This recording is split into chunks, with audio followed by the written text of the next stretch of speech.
राधे राधे दोस्तों, संपूर्ण हिंदी साहित्य में आपका फिर से स्वागत है। मैं रेणु कुमारी। आज हम हिंदी साहित्य के अंतर्गत आदिकाल के जो महत्वपूर्ण प्रश्न हैं उन्हें देख रहे हैं। इससे पहले हम प्रश्न संख्या 1 से लेकर 100 तक हम पढ़ चुके हैं। उससे आगे 101 से लेकर 150 तक के प्रश्न आज हम देखेंगे। आपको मेरे वीडियो कैसे लगते हैं कमेंट करके ज़रूर बताएं और संपूर्ण हिंदी साहित्य चैनल को सब्सक्राइब करें।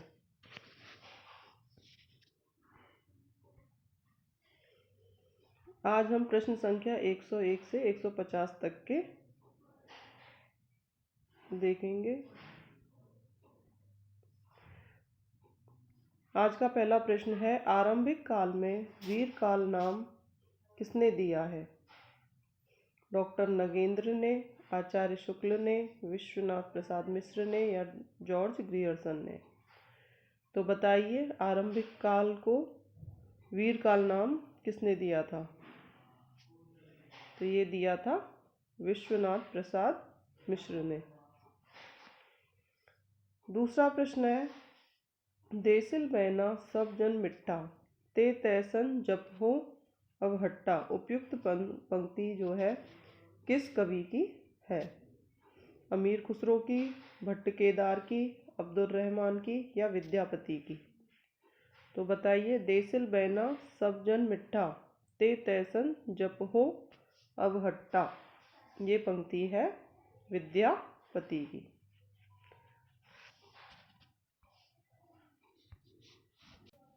प्रश्न संख्या 103 है, किस काव्य में सर्वप्रथम 12 मासा वर्णन का प्रयोग किया गया है? पृथ्वीराज रासों में, परमाल रासों में, कीर्तिलता में या फिर बीसल देव रासों में? 12 मासा का वर्णन पूछा गया है कि सबसे पहले प्रयोग किस रासो काव्य में किया गया है? 12 मासा का वर्णन किया गया है सर्वप्रथम बीसल देव रासों में। 104 नंबर का प्रश्न है, जय मयंक जस चंद्रिका के रचयिता हैं? ये रचना किसने की? भट्ट केदार ने, विद्यापति ने, केशवलाल ने या फिर मधुकर कवि ने? तो बताइए, जय मयंक जस चंद्रिका किसकी रचना है? ये रचना है मधुकर कवि की। प्रश्न संख्या 105 है, करकंड चरित्र के रचनाकार हैं? पुष्पदंत, स्वयंभू, कनकामर मुनि या फिर धनपाल? तो करकंड चरित्र के रचनाकार कौन है?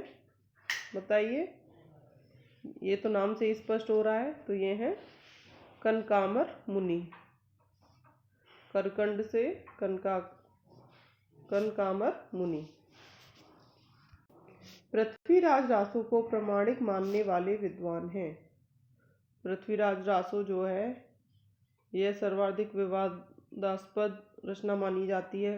कुछ विद्वान इसे प्रामाणिक मानते हैं, कुछ अप्रामाणिक मानते हैं और कुछ अर्ध प्रमाणिक।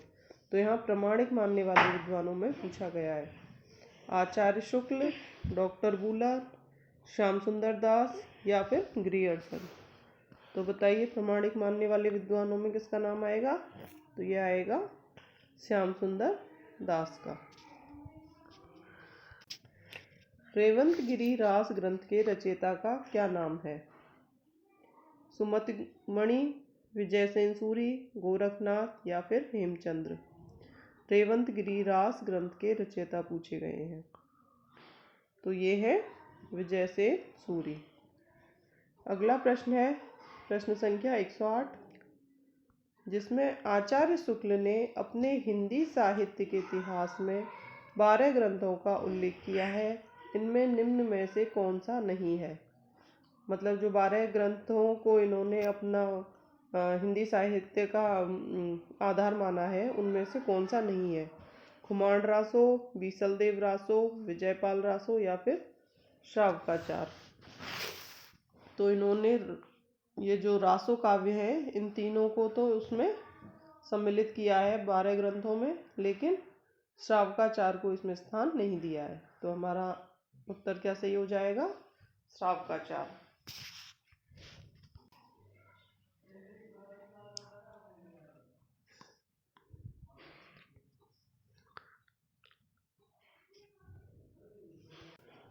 आसगू कवि की रचना है नेमिनाथ रास, चंदनबाला रास, स्थूलीभद्र रास या फिर चर्यापद। आसगू कवि की रचना इनमें से कौन सी है? तो ये है चंदनबाला रास। शब्दानुशासन के रचनाकार हैं हेमचंद्र, स्वयंभू, पुष्पदंत या फिर डोम्बिपा। तो शब्दानुशासन के रचनाकार पूछे हैं इनमें से कौन है? तो वो है हेमचंद्र। अगला प्रश्न है 113 नंबर का, प्राकृत पेंगलम किस कवि की रचना है? प्राकृत पेंगलम के रचनाकार पूछे हैं लक्ष्मीधर या सबरपा, ज्योतिषर ठाकुर या फिर जोइंदू। तो बताइए प्राकृत पेंगलम के रचनाकार कौन है? तो ये हैं लक्ष्मीधर। प्रश्न संख्या 114 है, नए कुमार चर्यु जिसका दूसरा नाम है नाग कुमार चरित के रचनाकार हैं स्वयंभू, पुष्पदंत, सुमदगुणी या फिर रोड़ा कवि।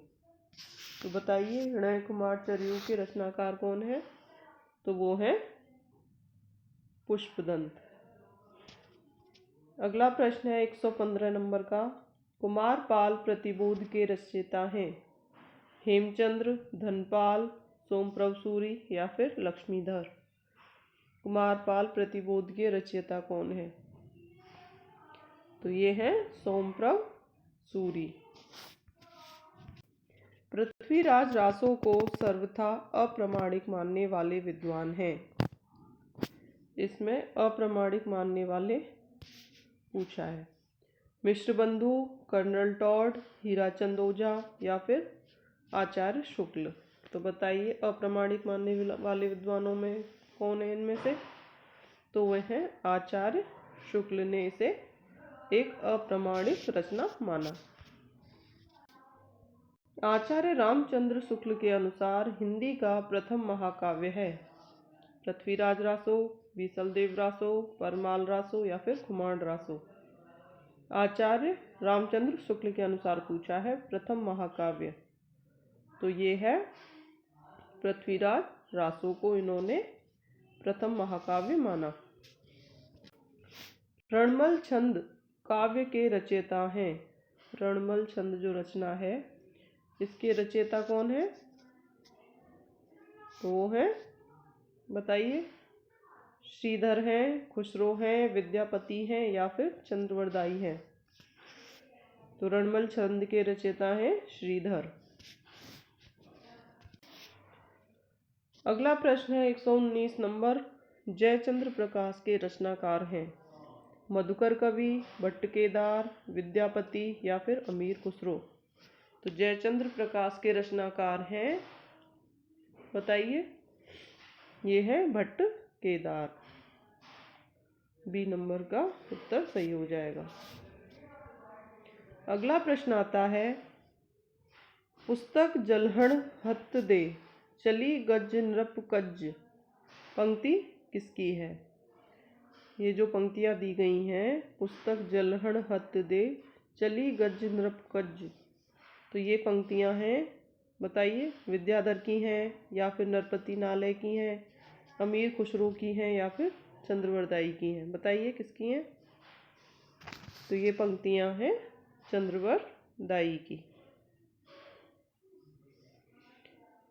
121 नंबर का प्रश्न है कि कैमास वध प्रसंग किस रचना के अंतर्गत आता है? कैमास वध प्रसंग जो है किस रचना के अंतर्गत आएगा? पृथ्वीराज रासो के या फिर बीसलदेव रासो के या परमाल रासो के या फिर खुमाण रासो के। तो बताइए कैमास वध प्रसंग आता है पृथ्वीराज रासो रचना के अंतर्गत। प्रश्न संख्या 122 है, मनोहु कला ससुभान कला 1600 बन्नीय किस रासो ग्रंथ की पंक्ति है? मनोहु कला ससुभान कला 1600 बन्नीय, तो ये पंक्ति बताइए किसकी है? बीसलदेव रासो की, पृथ्वीराज रासो की, खुमाण रासो की या फिर परमाल रासो की। जल्दी जवाब दीजिए। तो ये है पृथ्वीराज रासो की। मैथिल कोकिल के नाम से प्रसिद्ध कवि थे। ये तो सबको पता होता है कि मैथिल कोकिल नाम से प्रसिद्ध कवि कौन माने जाते हैं। तो ये माने जाते हैं विद्यापति।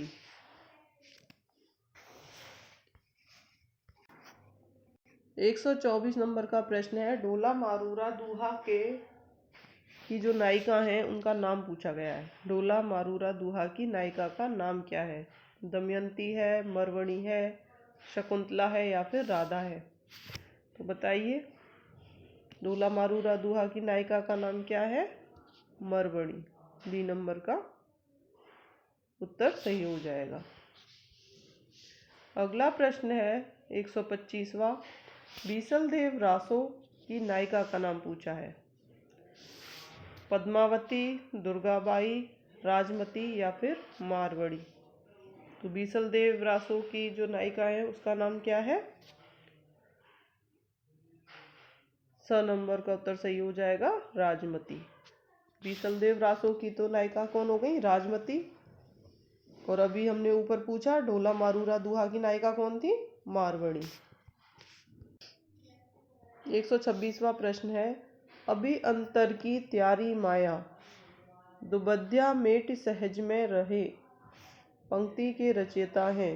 मत्स्येंद्रनाथ, गोरखनाथ, जोइंदू या फिर दामोदर शर्मा? बताइए, इन पंक्तियों के रचनाकार कौन है? तो ये है गोरखनाथ।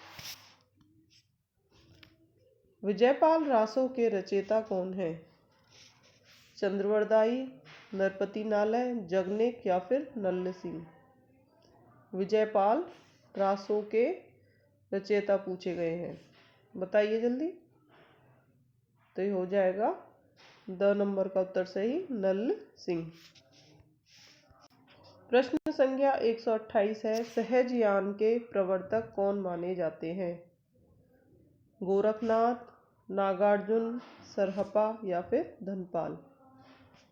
सहजयान के प्रवर्तक माने जाते हैं सरहपा।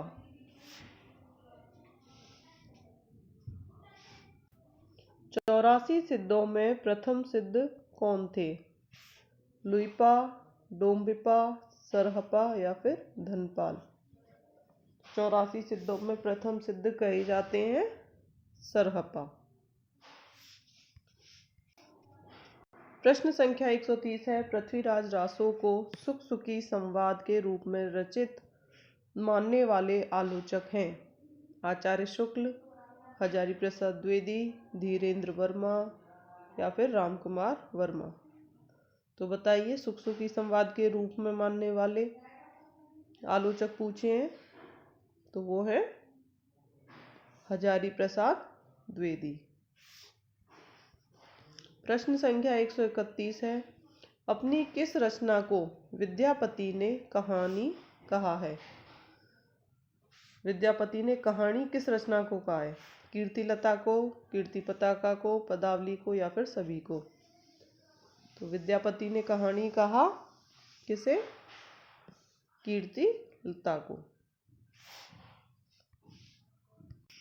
प्रश्न संख्या 132 है, आदिकाल को अत्यधिक विरोधों और व्याघातों का युग कहा।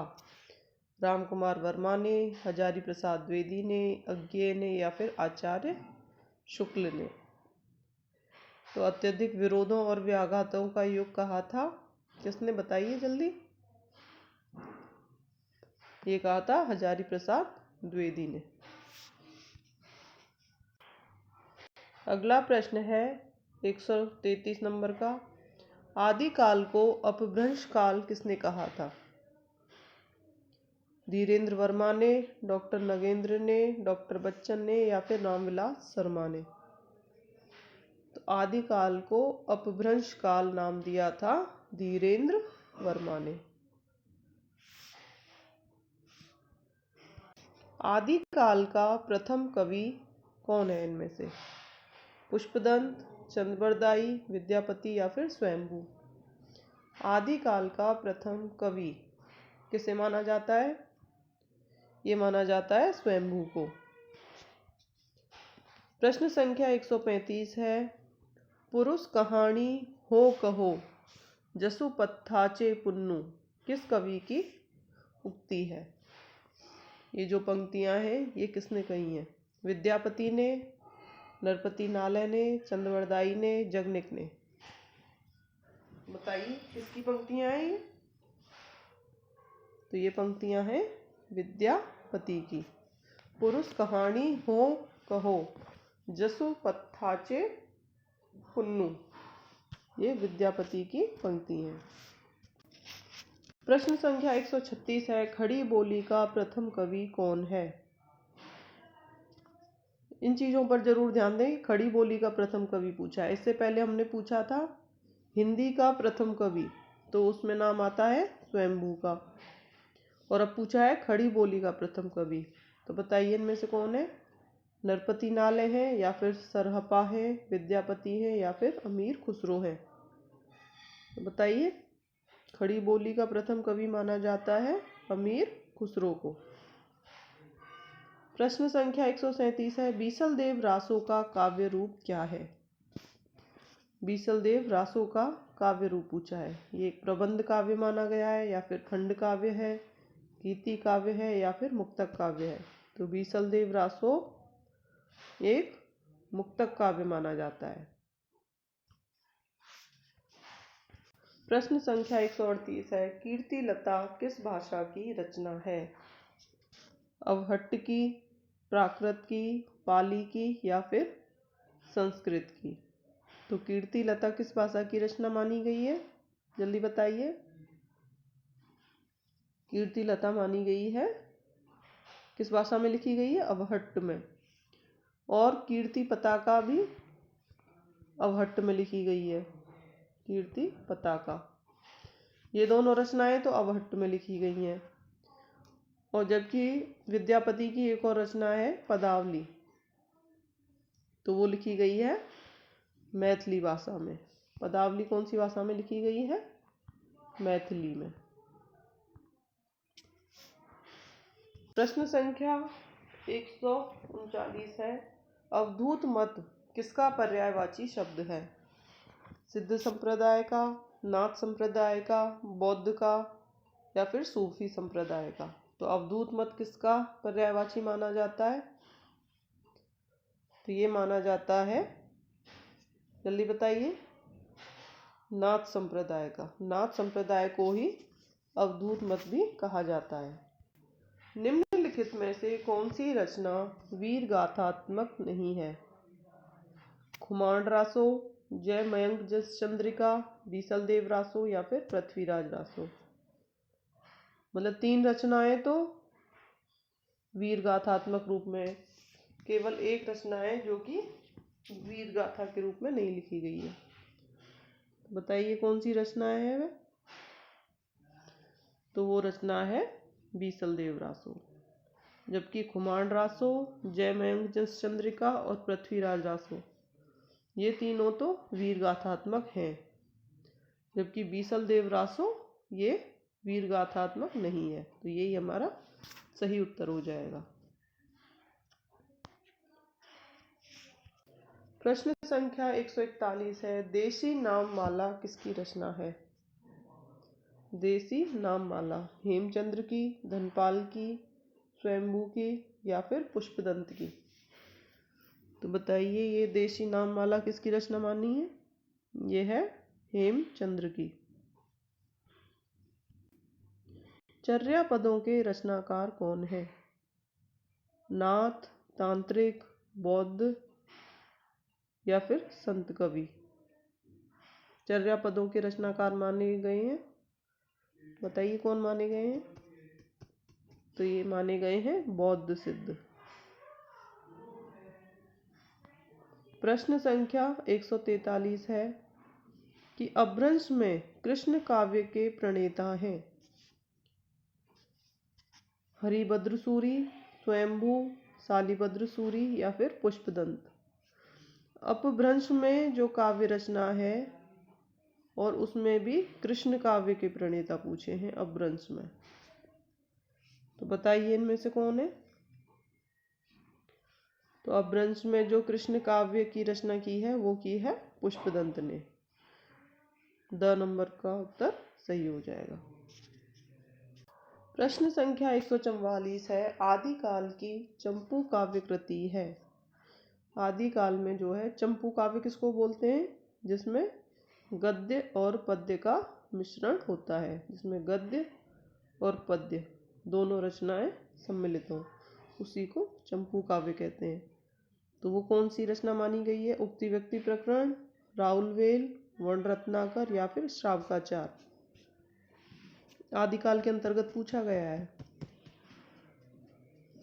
तो ये है राउलवेल। राउलवेल जो ग्रंथ है वो एक चंपू काव्य कृति मानी जाती है। प्रश्न संख्या 145 है, 63 श्लाघा पुरुषों के जीवन का वर्णन हुआ है। 63 श्लाघा पुरुषों के जीवन का वर्णन किसमें हुआ है? चरयू काव्य में, रस काव्य में, महापुराण में या फिर कथा काव्य में? बताइए इसका उत्तर क्या होगा? 63 श्लाघा पुरुषों के जीवन का वर्णन हुआ है महापुराण में। प्रश्न संख्या 146 है, पृथ्वीराज रासो के प्रथम विदेशी उद्धारकर्ता के रूप में प्रसिद्ध हुए। Garcin de Tassy, colonel James Tod, professor वूलर या फिर जॉर्ज ग्रियर्सन। तो पृथ्वीराज रासो के प्रथम विदेशी उद्धारकर्ता कौन माने गए हैं? जल्दी बताइए।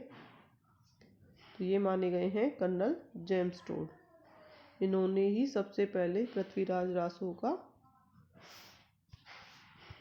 के बारे में लिखा था। प्रश्न संख्या 147 है, आदिकाल की प्रमुख श्रृंगारिक कृति है। आदिकाल की प्रमुख श्रृंगारिक कृति पूछी है। पृथ्वीराज रासो, परमाल रासो, बीसलदेव रासो या फिर विद्यापति की पदावली। तो श्रृंगारिक कृति मानी जाती है, ये तो सबको पता है।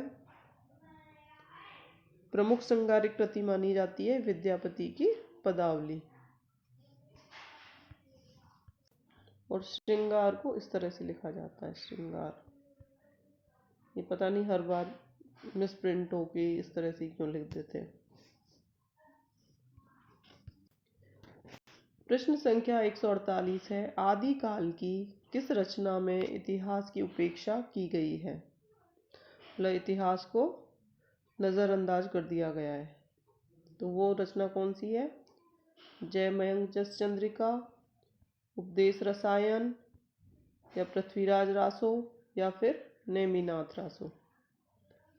तो आदिकाल के अंतर्गत वह कौन सी रचना मानी गई है जिसमें इतिहास की उपेक्षा की गई है? तो वो है पृथ्वीराज रासो। प्रश्न संख्या 149 है कि संदेश राशक के रचयिता हैं स्वयंभू, धनपाल, सरहपा या फिर अब्दुल रहमान। तो संदेश राशक के रचयिता हैं अब्दुल रहमान। प्रश्न संख्या 150 और इस वीडियो का आखिरी प्रश्न, महापुराण के रचयिता कौन है? महापुराण किसने लिखी?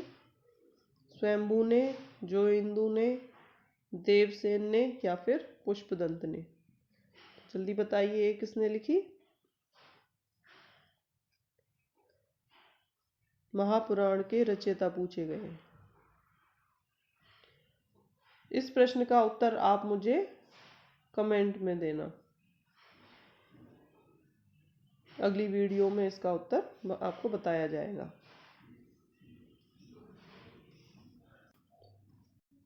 आपको मेरा वीडियो कैसा लगता है ये कमेंट करके ज़रूर बताया करें, और मेरा प्रयास कैसा लगता है और मुझे इसमें क्या सुधार करना चाहिए ये मुझे आप सलाह दें। अगली वीडियो में हम फिर मिलते हैं। राधे राधे दोस्तों।